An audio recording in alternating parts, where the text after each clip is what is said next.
fonctionnalités parce qu'il y a énormément de tests à faire pour arriver là. Ouais. Puis, on l'a vu avec 3.18, on préfère faire les tests maintenant sur un channel plus dédié. Okay. Donc, c'est vraiment ce qu'on va aller chercher. Ah, c'est cool.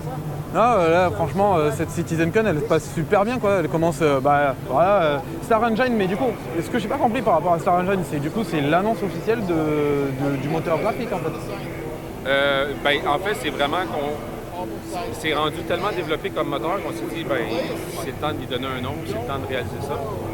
Puis, dans le fond, c'est vraiment la décision qu'on a prise de trouver un nom avec un vrai logo, avec vraiment une façon pour les joueurs de voir, on commet à cette engine-là, on veut vraiment de la développer encore plus loin. Vous allez, du coup, essayer de le vendre, le produit, ou pas, le moteur graphique? Ah, ça, je peux pas répondre.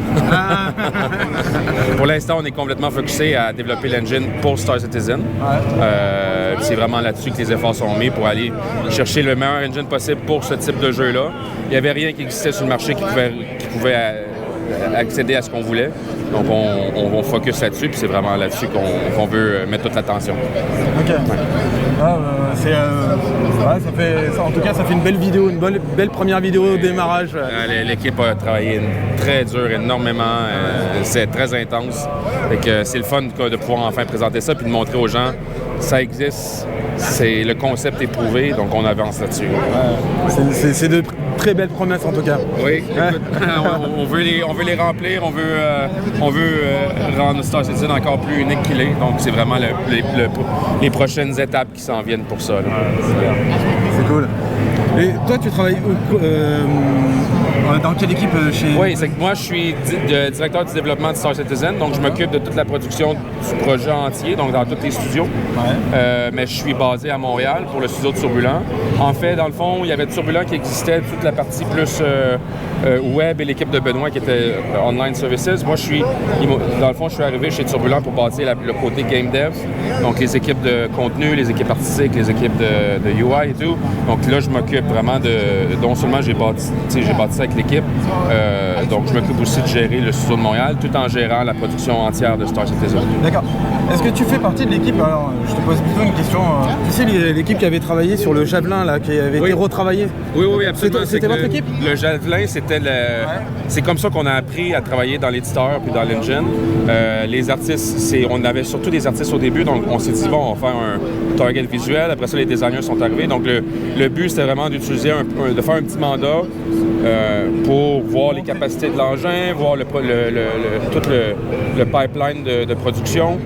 Puis une fois qu'on a fait ça, après ça, on a commencé sur les hôpitaux en janvier d'après, où est-ce ça, c'était notre premier vrai mandat qui était... les cliniques, toutes les cliniques, c'est votre équipe qui l'ont fait? Oui, exact. Ah, exact, les cliniques dans l'espace, puis aussi les hôpitaux, l'hôpital de Maria Piovart à Lorville, à New Babbage aussi, donc c'est toute l'équipe.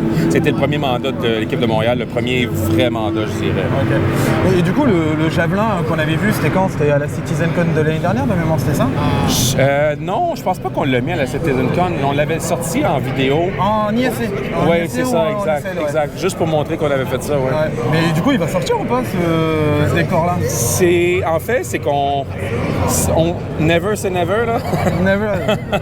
Mais en fait, c'est que, tu sais, il restait beaucoup de travail à mettre. C'était beau, puis ça demandait une certaine aspiration, mais après ça, il restait beaucoup de travail à mettre là-dessus. Donc, on a décidé plutôt que de retourner là-dessus, on préfère faire des choses qu'on va vraiment réaliser dans le jeu puis qui sont bien faits à partir du début. Puis c'est donc, plutôt que de retourner vers ça, on a décidé d'aller faire le Ghost Hollow, donc le Reclaimer qui est écrasé. C'est aussi votre équipe? Oui, ça a été le deuxième mandat qu'on a fait après ça. Donc c'est comme là qu'on a pris la décision de dire, plutôt que de revenir sur du vieux travail qui n'était pas nécessairement le mieux fait puis le mieux ficelé parce qu'on apprenait l'éditeur, on s'est dit, on va faire un nouveau, on va partir de zéro puis on va bien le faire à partir du tout début. D'accord. Parce que le Javelin, moi, il m'avait marqué. Hein. Vraiment. Ouais. Ah ouais. Tu sais, je fais partie en gros de ces petits explorateurs où j'adore aller sur des mares, me balader, du coup retrouver le javelin et tout. Donc j'adore tous ces petits POI qui sont cachés. Et quand j'avais vu le travail que vous avez fait, j'ai fait ah ouais mais je veux cette POI. Je la trouve, franchement je la trouvais trop belle. Ah, il y a des belles aspirations. Puis mais on va dans les prochains talks, on va présenter certains POI qui sont super intéressants. Donc il y en a qui sont sur Pyro, mais il y en a aussi qui vont être à Stanton, qui s'en viennent pour décembre. Les nouveaux abandonnés de poste là, oui, qu'on a, ça, de la 3.21. Exact. Ouais, ok. Pour 3.20, ça s'en vient en décembre. J'ai vu, parce que C'est comme des villes. c'est des mini-villes, ouais. Oui, exact. J'ai vu qu'il y en avait une qui avait été nommée Ewok Village. Ouais. Je pense que c'est parce qu'elle était dans la forêt, puis le team trouvait que ça faisait un peu comme faire un petit wink à une belle licence qu'on connaît tous. J'ai bien. Nous, on s'est fait avoir parce qu'on avait vu du coup dans les data fichiers qu'elle était arrivée. Sauf qu'on pensait que c'était sur la 3.21 et 3.20. Et du coup, on est allé en 3.20 et essayer de voir, mais en fait, non, c'était en 3.21. Exact. Non, franchement, sympa. En tout cas, ces nouvelles abandonnées de tout poste. Moi, j'adore m'explorer, me balader, tout ça dans Stanton. C'est vraiment, c'est un peu mon dada. C'est cool. C'est cool de te rencontrer, voir. Ben oui, c'est le fun de voir des Français. Des gens qui parlent français dans le jeu. C'est que la communauté est super belle.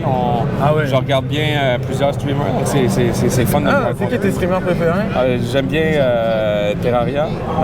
Terrada, excuse-moi, ouais. C'est tout le temps le fun de le voir voler, ses capacités. Ouais, ses capacités de vol d'un point de vue Razmot et tout, c'est impressionnant. Ouais. Exact. C'est que non, c'est le fun de voir une communauté bien en santé en français. Ouais. Qui d'autre? Un peu Touriste Galactique, non? Je pense que tu dois regarder. Oui, ben je regarde un peu tout le monde. En fait, il y a tout le temps, j'essaie tout le temps d'avoir un stream qui joue en travaillant, là, donc tout le monde y passe. Ok. Bah c'est cool. Cool. Merci beaucoup. Merci d'être venu. Merci.